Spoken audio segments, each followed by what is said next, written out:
Hei, olen Eija Irmni Lahti, Seinäjoen kaupunginteatterin näyttelijä ja ohjaajakin, mutta tässä nyt istun näyttelijänä.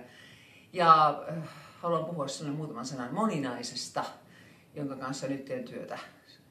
Nimensä mukaisesti siinä on 4 hahmoa ja leikin semmoisella jutulla nyt, että muutun siinä näyttämöllä yleisön edessä toisenlaiseen hahmoon, joka yleensä tapahtuu siis näyttämön sivussa se muuntuminen.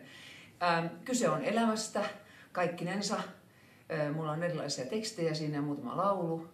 Ja vaikka olen nainen ja nimessä on nainen, niin meidän naisten elämässähän mies on läsnä oikeastaan, voisi sanoa koko ajan, niin näissäkin teksteissä. Siellä on kipeitä asioita. Se ei ole mikään semmoinen itsepaljastusjuttu. Mä en usko, että teistä kukaan olisi kiinnostunut nyt niin kauheasti katsomaan mun sieluni. Mutta on siinä tietysti teemoja, jotka koskettavat myös syvältä mua itseäni. Muun muassa mä oon ollut koulukiusattu ja sitten lapsettomuus on yksi toinen teema ollut munkin elämässäni, mutta siellä on paljon muuta. Mutta sitten on myös huumoria ja sitten on vähän murretta, on pohjalaista ja on mun omaa murrettani, joka tulee sieltä Vakka-Suomesta, Etelä-Suomesta. Mä toivon, että löydät tiesi Verstasteatteriin katsomaan ja tapaamaan moninaista.